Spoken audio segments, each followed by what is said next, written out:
Amala Yodin and friends. Thank you very much for that very warm introduction, Amala Yodin. All is burning. All is burning. Burning. Burning. What is the all that is burning? The eye is burning. Forms are burning. The ear is burning. Sounds are burning. The nose is burning. Smells are burning. What you can touch is burning. Touchables are burning. The mind is burning. Ideas, mental objects are burning. And what are they burning with? They are burning with craving, hatred, and delusion. They are burning with suffering and loss and illness and old age and death. All is burning. All is burning. So that's a slightly edited version of the opening of the fire sermon, the sutta on fire that the Buddha gives in the Pali Canon. And he's given this discourse after having just converted the Kassapa brothers. Sounds like a sort of rap group, doesn't it? Kassapa brothers. The Kassapa brothers to the Dharma. They were fire worshippers. And the Buddha had a tremendous magical context with them, because of course in ancient India fire is regarded as sacred, worshipped, the sacred fire, very much tied up with caste and everything else. And the Buddha is saying what fire really is. It's not to be worshipped, not this fire, not the fire of the senses, not the fire of what is perceived, because that fire is just a blaze. It is the blaze of craving, hatred and delusion and all the suffering that arises from it. It's very, very powerful sutta. You have to imagine that the Buddha is giving it. You've got to imagine there's been this incredible magical context, and then the Buddha is speaking, because you can think, cracky, this is a bit heavy. Is it really that bad? Yeah, it's actually worse. It's worse than you think it is. You know, when we talk about the state of the world, it's not worse than that. It's a lot worse than what's going on. Because as Amala Yodin was telling us, this is the samsara. It's not that you can just make yourself a little bit more comfortable and everything will be all right. If you're living from greed, hatred and delusion, that only leads to one place. Repeated suffering in the wheel of life. So it's really strong stuff. Very, very strong stuff. So you have to imagine the compassionate, the sensitive, the metta-filled Buddha speaking this for the benefit of everybody listening, because he goes on to say, that when you realise this, you start disengaging from that fire.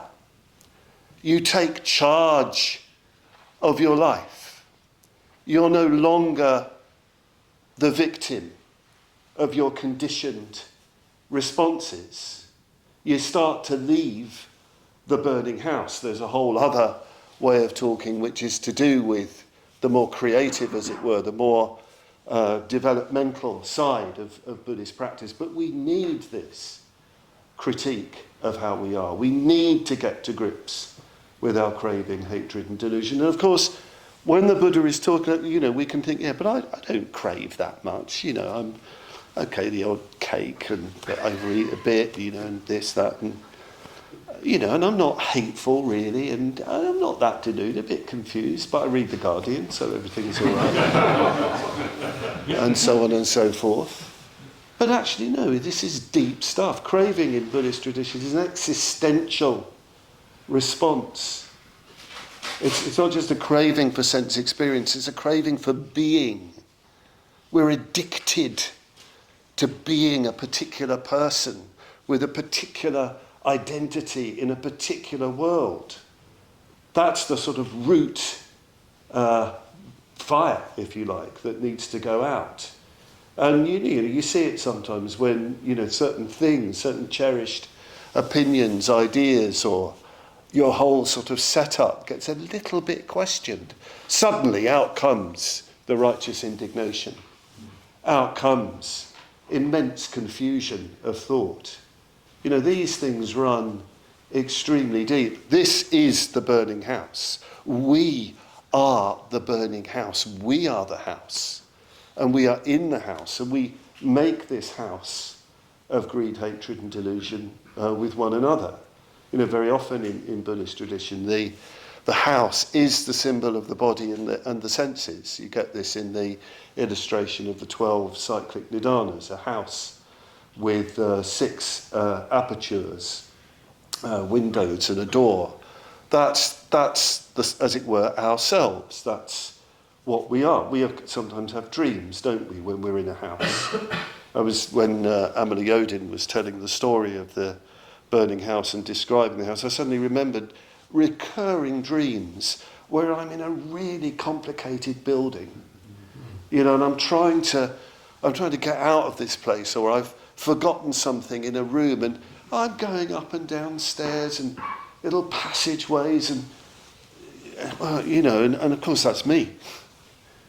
That's me. That's who I am. The labyrinth, of myself. That's the house I inhabit. I've got to get out of that place, that confusion.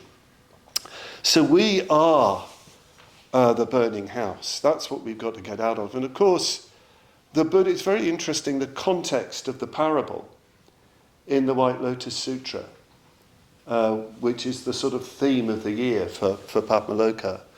The context is the Buddha on the top of the mountain of the great Vulture's Peak, the Gridrakuta, at Rajagriha in North India.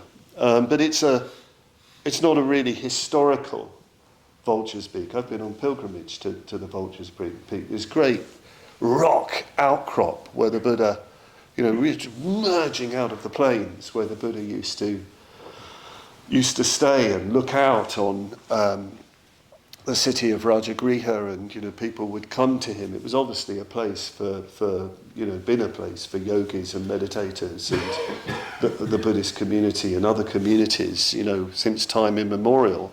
But as Bhante points out in the White Lotus, in his magnificent series of lectures on the White Lotus Sutra, the drama of cosmic enlightenment, the summit of the Vulture's Peak is the summit of existence. It's the summit of existence. The Lotus Sutra takes place in a very archetypal space. It's the Buddha, not just the historical Buddha, but more, if you like, the eternal Buddha. And according to tradition, he's always at the summit of existence, proclaiming the White Lotus Sutra. And it begins with the Buddha in deep samadhi. Deep samadhi, with this great gathering, gathering of bodhisattvas and arhats and all sorts of disciples, and he's in deep, deep meditation, and he emerges and light goes forth from him, illuminating innumerable universes where there are innumerable Buddhas teaching the White Lotus Sutra.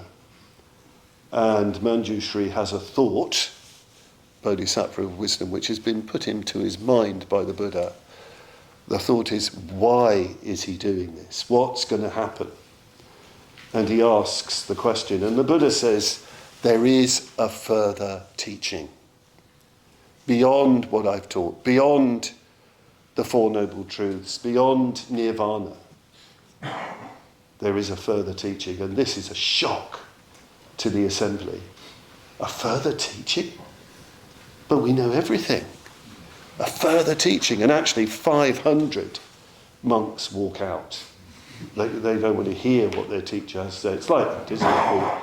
We get involved in the Dharma, we get involved in spiritual practice, we're going along quite nicely, quite happily, and then suddenly something emerges, either in our own experience or in our own studies or maybe from a spiritual friend or a teacher, there's something more to learn. You are not the finished item. And this can cause a tremendous sort of conflict in people because well, hang on, I know everything. I'm quite happy with what I've got going on. Thank you very much, Buddha.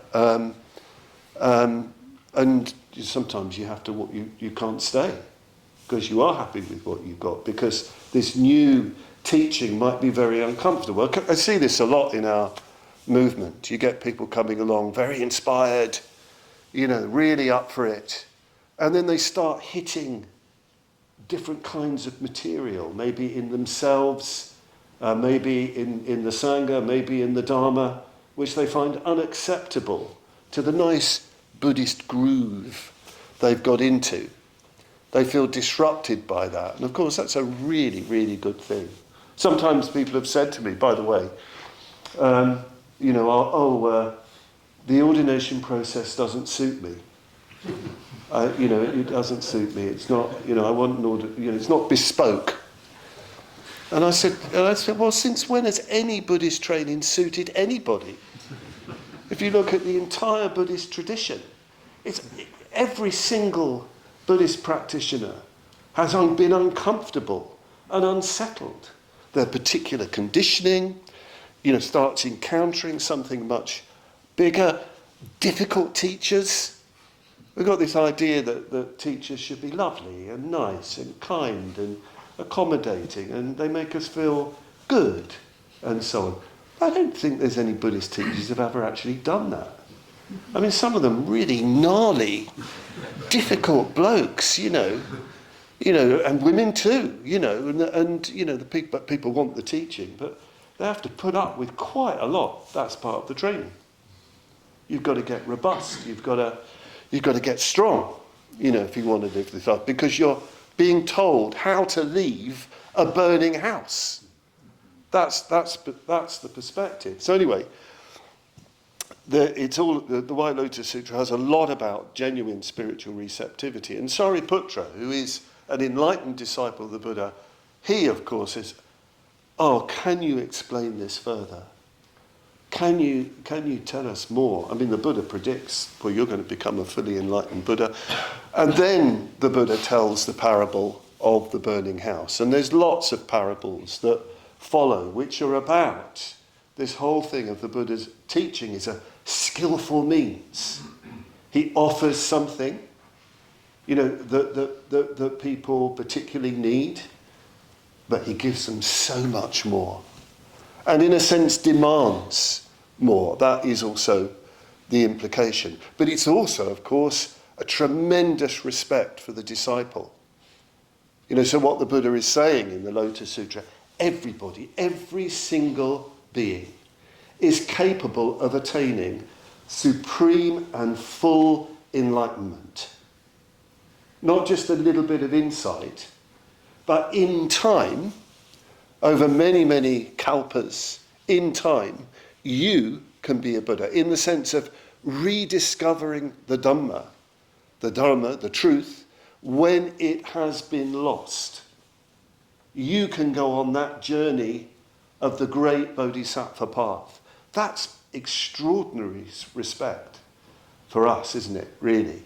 That we are capable of that. We're capable of so much more than we realise. We really are. We really are so much more capable of what we realise. We can so often feel timid, uncertain, unsure. I know I've certainly lacked confidence in my life, still lack confidence in certain areas. And the message I always got from Sangharakshita, the message always, you are capable of so much more. That could be inspirational, that could be a challenge. But that was why, for me, he is such a great teacher, because he demanded, in a sense, that of us, and he respected us that we had that. He really treated us with profound respect. So, getting out of the house, or even, in another context, destroying the house.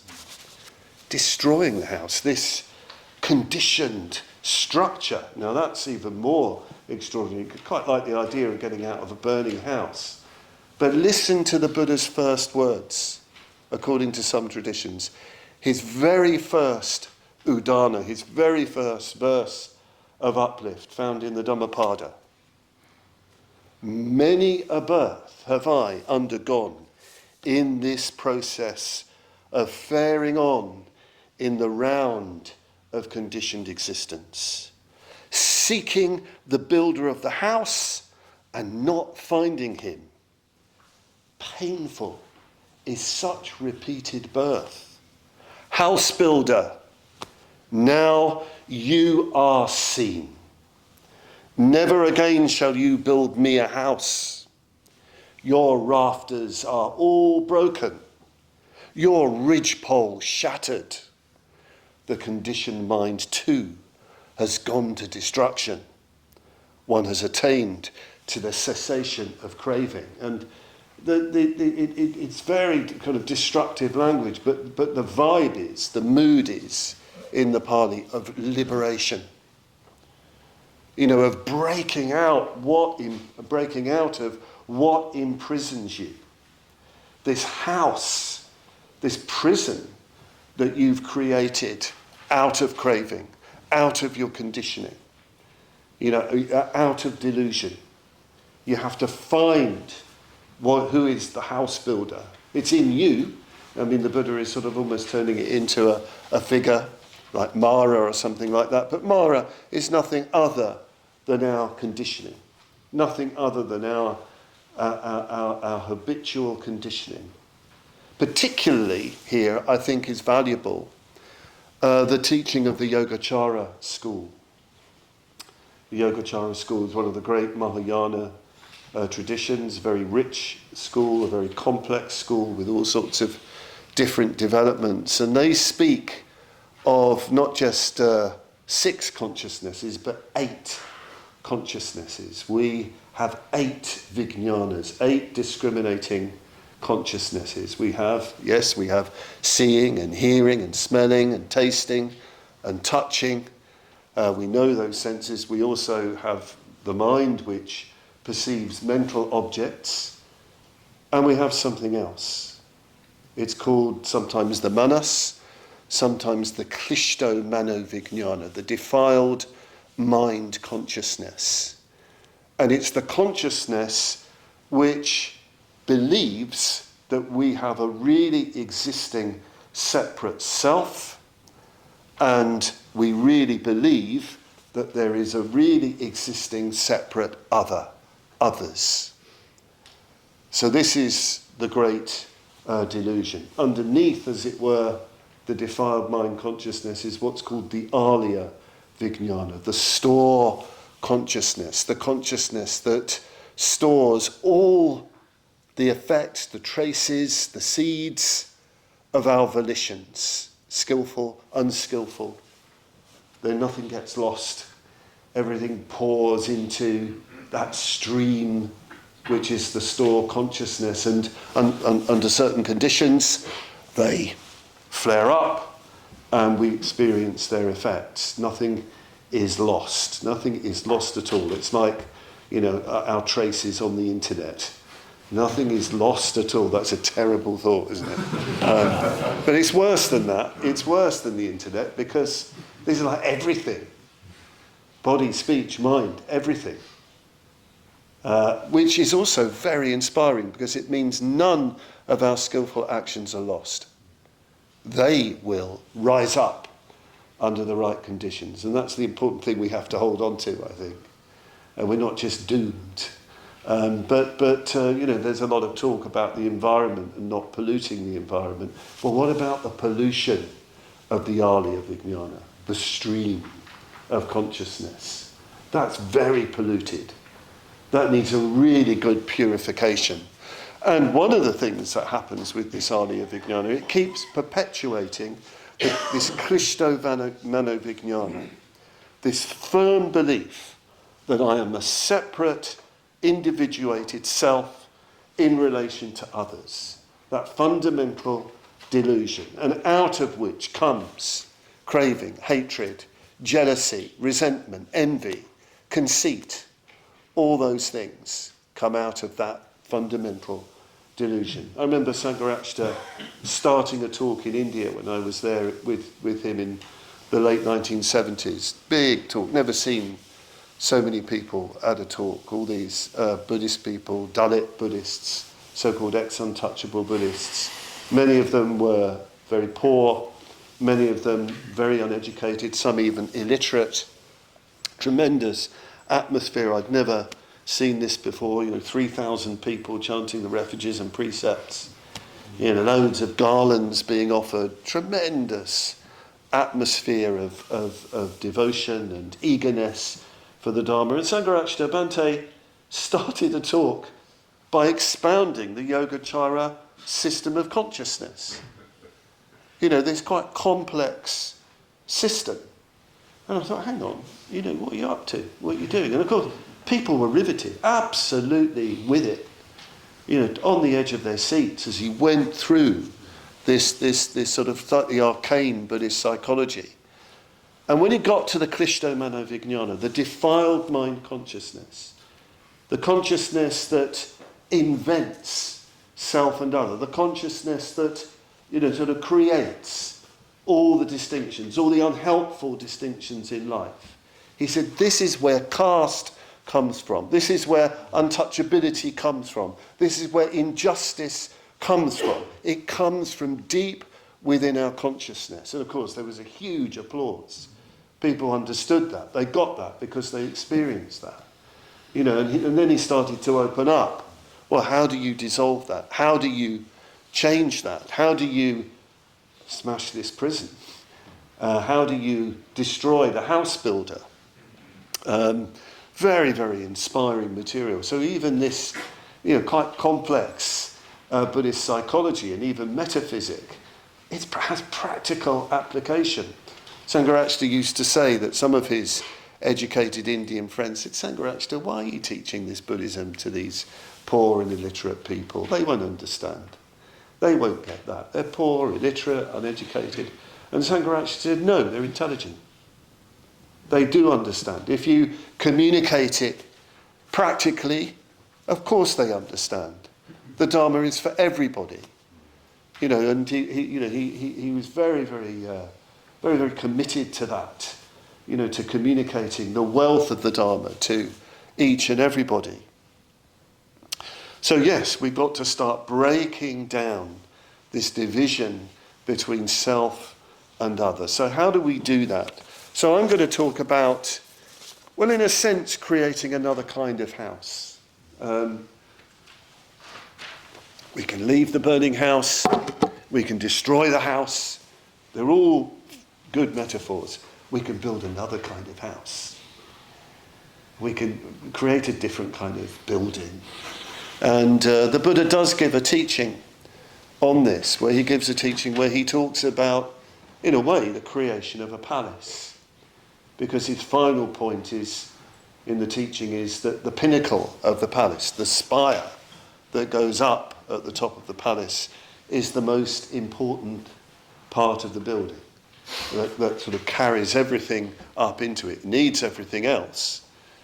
And this teaching is of the 6 memorable qualities. The 6 memorable qualities that create love and respect and conduce to helpfulness, to non-dispute, to concord, and to unity. And it's a teaching he gave to his monks who, after they'd fallen out with one another. This is the famous Kasambi monks, the famous quarrel at Kasambi, where there was a massive, almost punch up in the Sangha. It's quite reassuring to know that the disciples of the Buddha weren't all saints. They were just like us. It's a bit of a relief to know that. They were ordinary, we're ordinary people, they were ordinary people, and they used to fall out. And not fall out over sort of, doctrine, although that could happen. In this case, it was a falling out about a water pot being used in the latrine and where it needed to be placed or not placed. And this massive dispute developed between these different factions, this big company of monks. And, the extended story of it has the Buddha, even the Buddha is causing such a lot of, disharmony anywhere within a community starts to sort of, ripple out, doesn't it? So everybody starts getting involved. Everybody has an opinion. Everybody's got an opinion. I'm so fed up with people's opinions. Fed up with my opinions. So the Buddha has to do something about it. And he goes along and he just said, monks, stop. Stop. Tumba. Stop. Stop hurting each other with these verbal arrows. Just stop. And one monk came over to him and said, Bhagwan, Bhante, be comfortable. We're fine. We will arrange. We'll sort everything out. And he's just trying to fob the Buddha off. He was obviously, quite pleased with the dispute going on. It can often be like that, can't it? We're actually quite enjoying it, and it suits us, some being part of a faction. And the Buddha actually gets the impression you get, he's annoyed. He actually leaves and says, it's enlightened annoyance. It's not by how annoyance. He says, these people do not even want to be in harmony.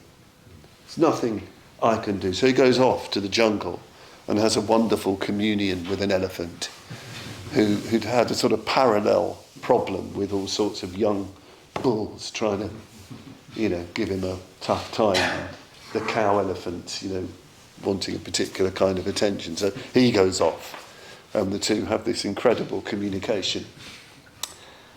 Actually, the monks do come round, and it's when the laity, their sponsors, say, right, okay, if you're doing this, we're not going to give you food, we're not going to give you robes, and we're not going to give you medicines.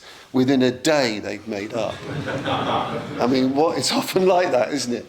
It's not your teacher can't do anything, but it's when your stomach is affected, your comfort, then you're going to be a good boy, But anyway, the Buddha, he never gives up on people, so he comes back and gives this teaching on the practice of creating unity, concord. It's a lovely word, isn't it? Concord.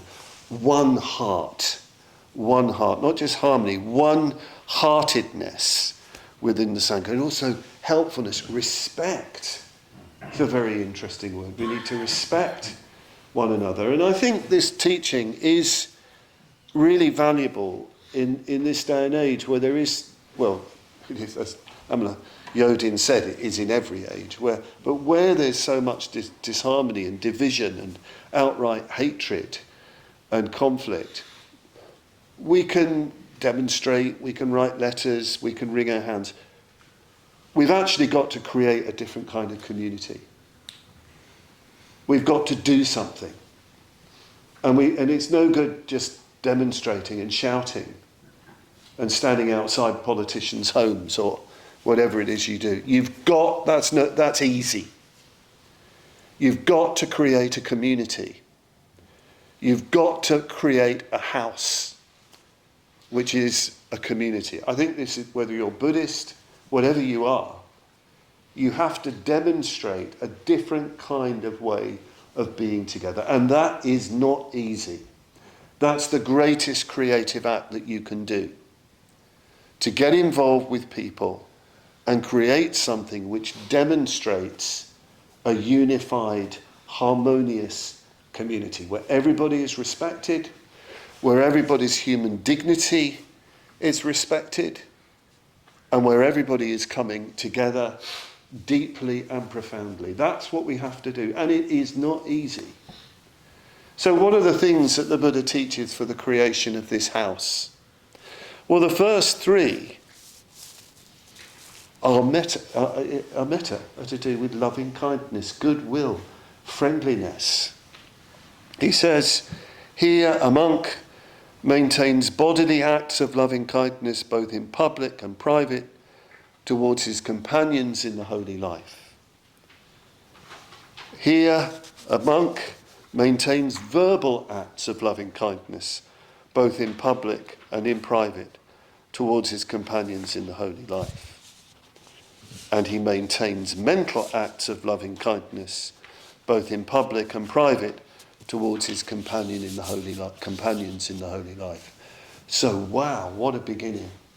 So obvious.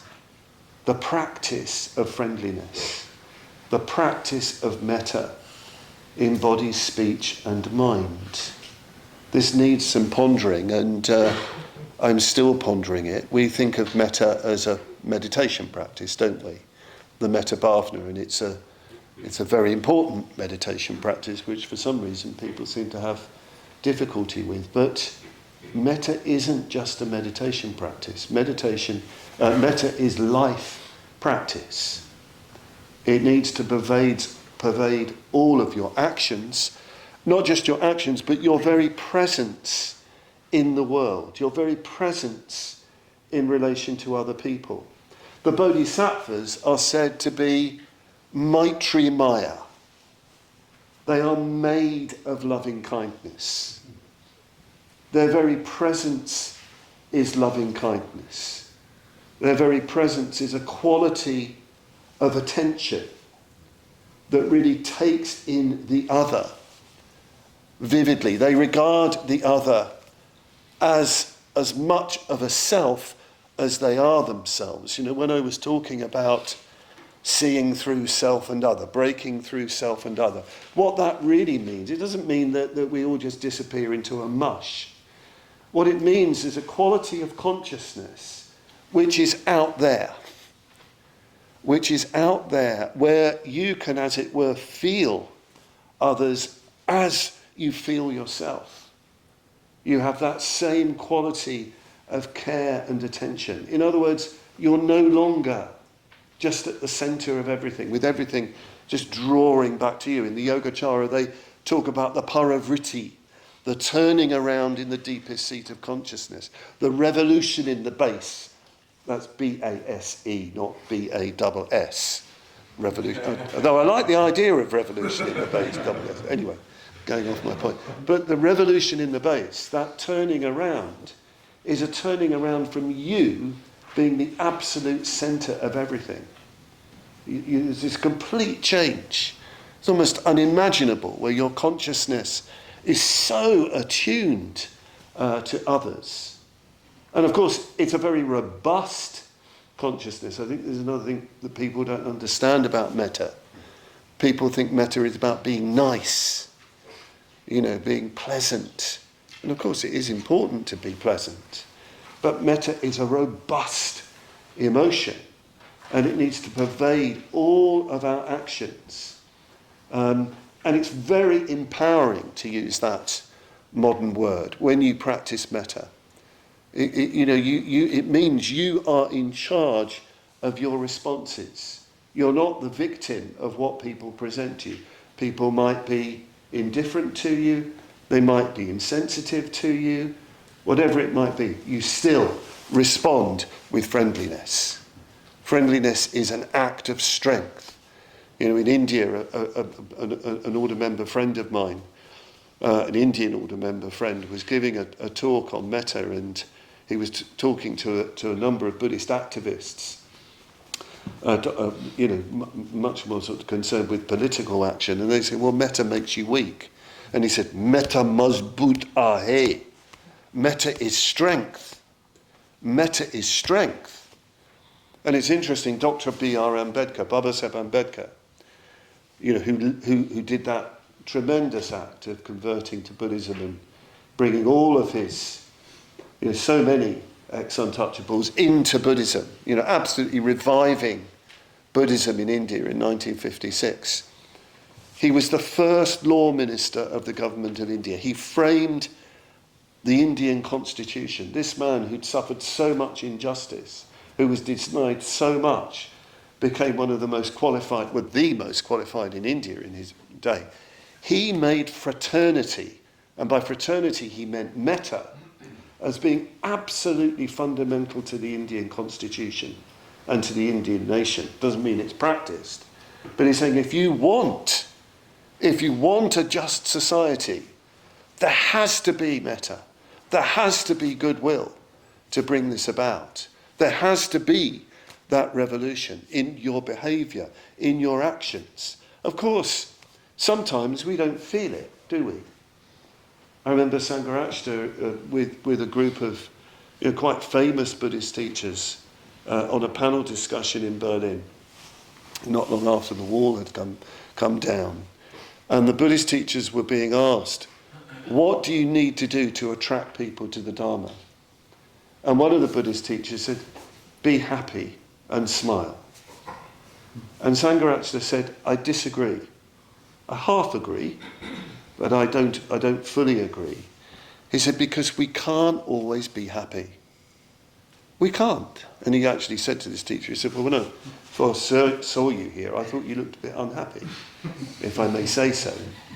He said, but that's okay, because we might be unhappy. We can always be friendly. You can be unhappy, but you can always make gestures of friendliness and helpfulness. I'll confess to you, sometimes I'm not feeling that great when 70 guys come to Papaloka. I had a weekend off, but rather sort of not see anybody. And I can't do that though, because you've paid good money. Sometimes I don't feel like giving a talk. But I can be friendly. I can act with friendliness. I can go out to people. I can be courteous. I can be gracious. I can be communicative. And of course, that lifts me out of whatever mood I might be in. Because and I start feeling happy. Because we make this mistake of identifying happiness with pleasure. Passive pleasure. Real happiness is the expansion of self to embrace others. So we're friendly in acts of body. When we're with people, when we're not with people, we can do things for them to make them feel uplifted by all sorts of actions that they don't know anything about. So that's the first thing. And of course, speech, our communication, is loving. Yes, it's truthful, but it's also loving. Doesn't mean that you can't be critical. It doesn't mean that you can't point things out. But you're doing so with a full awareness of the well-being of the person before you. And you're communicating in such a way that will uplift them or be helpful to them. And of course, you do that in private when you're with other people and you're talking about people not present. You do so in a way that's beneficial to those other people. You certainly don't backbite and gossip and turn people against others, which is such a bad habit that we can have. If you do talk about others who aren't present, you do so to enable you to understand those not present so that you can help them when you're with them. So this is the second practice level of the practice of metta, to do with speech. And then there's mind. Mind is an act. Mental acts of loving kindness. Mental acts of loving kindness. The Metta Bhavana is an action. It's an action. Again, you might not be particularly feeling all lovey-dovey and so on, but you can turn your mind to the awareness of other people. You don't have to have lots and lots of feeling, but you can bring others to mind and hold them in mind and wish them well. And sometimes the emotion, the strong volition of metta can start to flow, out of that. I'm also aware that some people struggle with the first stage of the Metta Bhavana. Personally never had trouble with the first stage, probably because I'm just a rampant egotist, but don't, in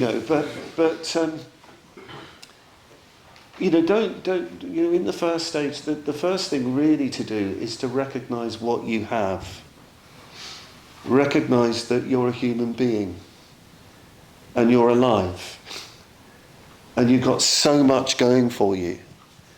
Maybe you haven't had the best of starts in life, maybe there are difficulties in your life, but in Buddhist tradition, the human being has so much going for it.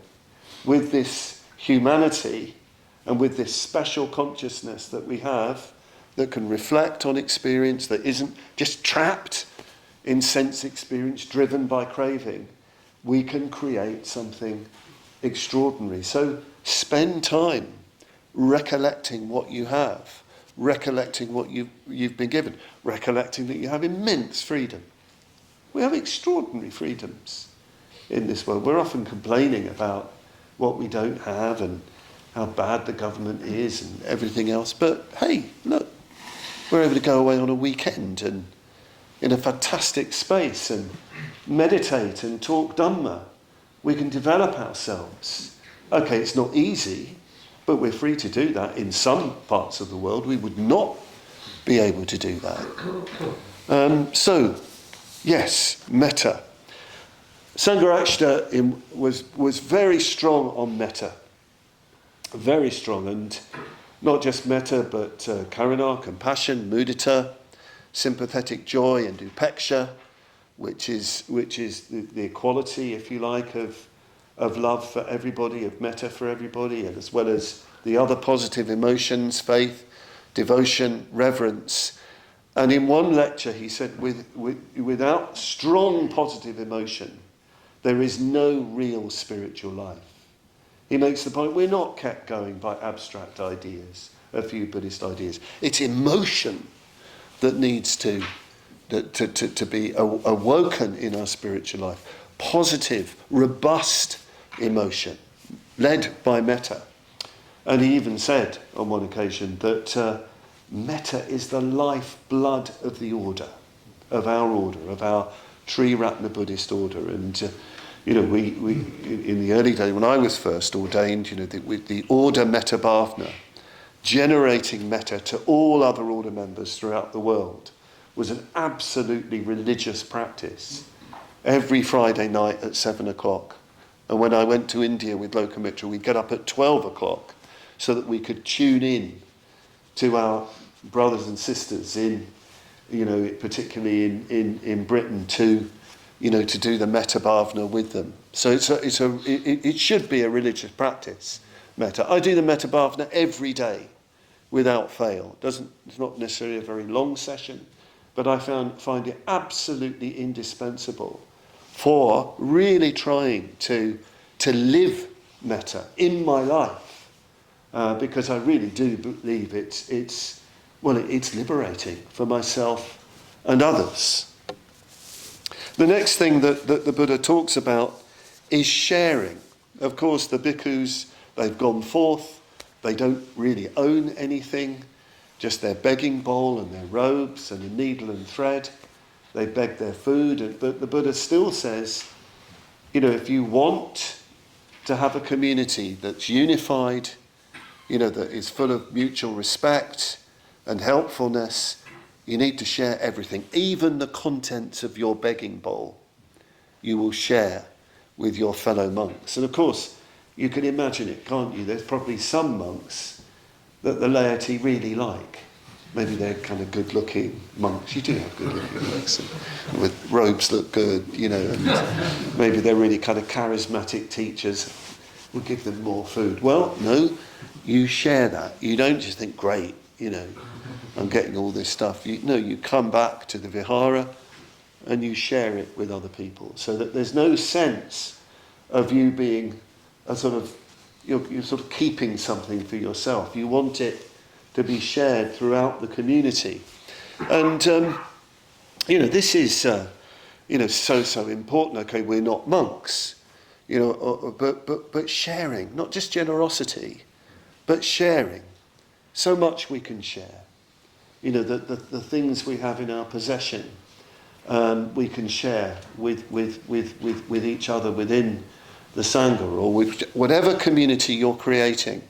Don't think I'm going to keep this back just for myself. Let's make this available. Might be money, might be, things that you have which you could see could be of use to others. And of course, we need to share the Dharma very widely. Don't just keep it for ourselves, but go out of our way to share it with other people. Sharing itself becomes a transcendent act.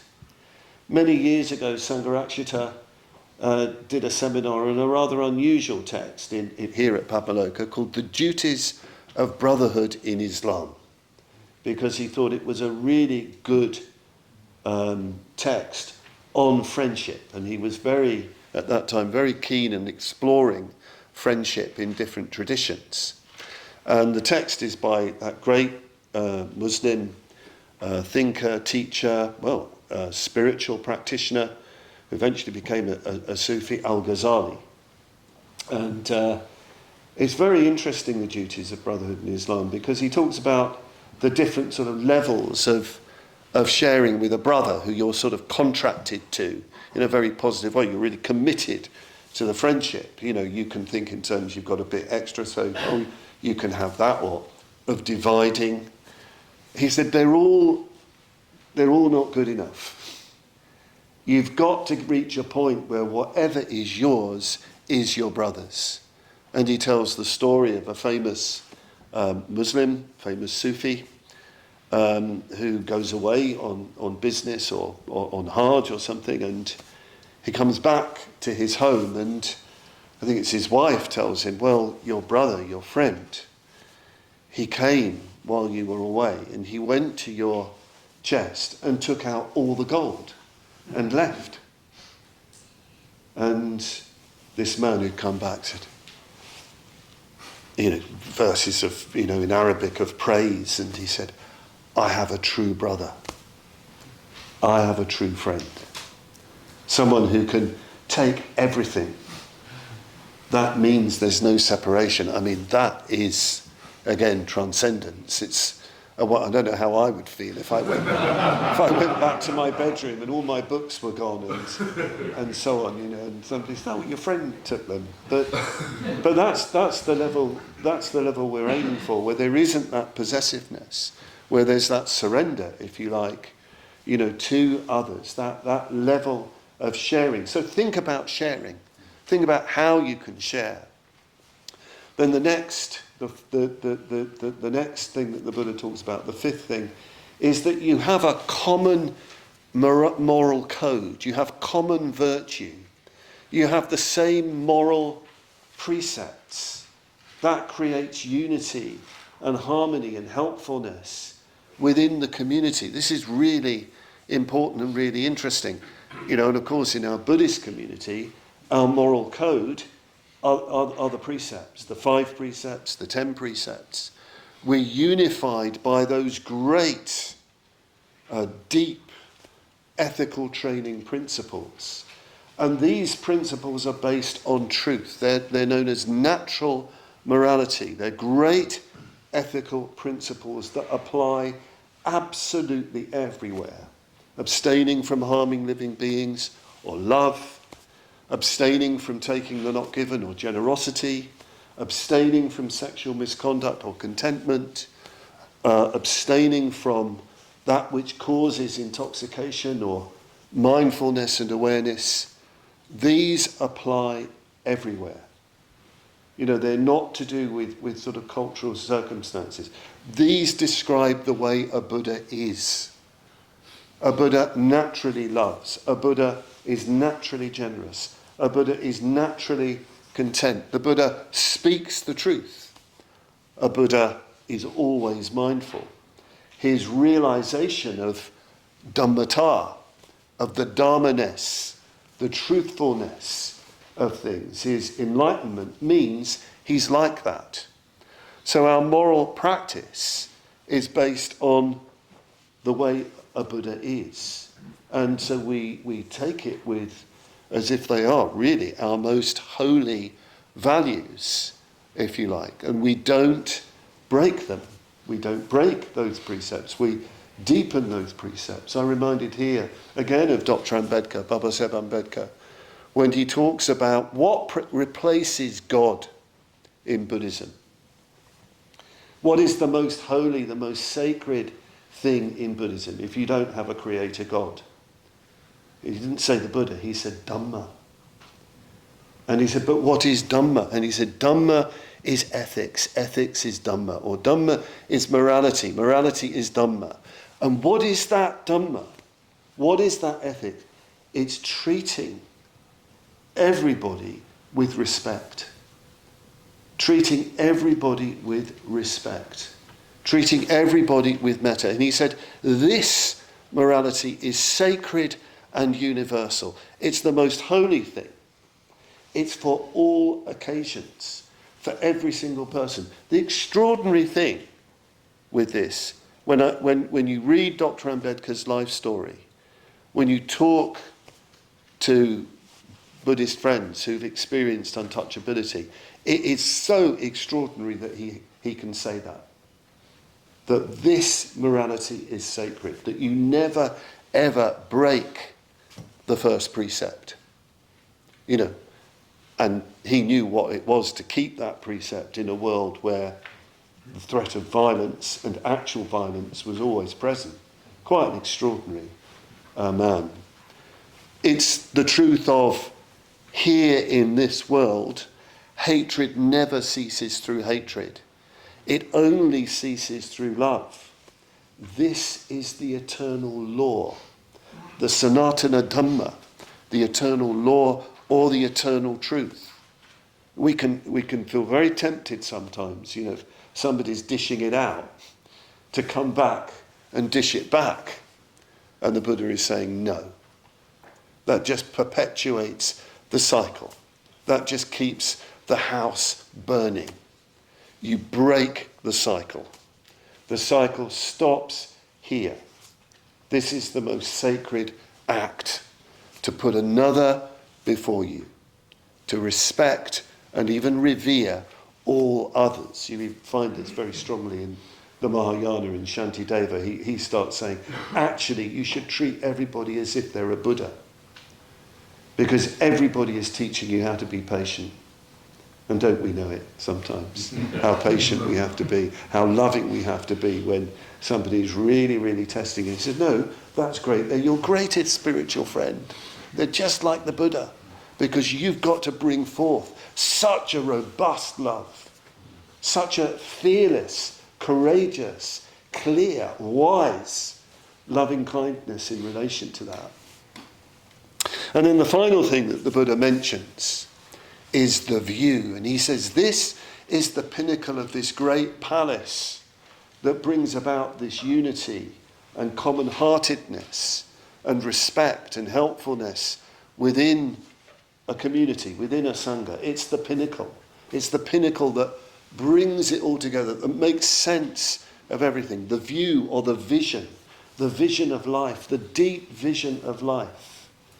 And what is that view? What is that vision? You can explain that in many ways, but let's explain it according to the lotus. The great bullock carts. They don't sound so attractive, but honestly, bullock carts are splendid, especially when you've got a wonderful couple of really white, sleek, well-fed bullocks, you know, with their jewels on that you sometimes see in India, their ceramic ornaments, and, you know, they're really wonderful. And a great cart with cushions and, you know, all sorts of wonderful things on this cart. What is that? The vehicle that the Buddha gives to us in the end. It's nothing other than the Buddhayana. The Buddhayana, the way of the Buddha. You know, this is what he's giving.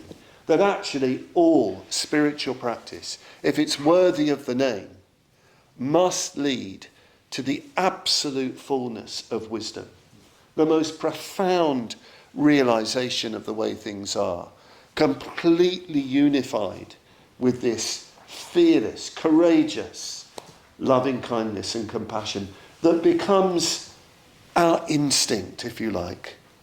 It becomes our natural mode of being. That's what a Buddha is. That's where all spiritual practice in the end leads. That's the great vehicle that we go on, the Buddhayana, the way to Buddhahood. And I think this teaching on the 6 memorable qualities, metta in body, speech and mind, sharing a common ethic, and this great vision informing all of our actions. I think that's one of the great ways that we can fulfill what the Buddha taught in this time and in this place. So thank you very much for listening. I hope that's helpful, and I hope it will stimulate you in your discussion groups.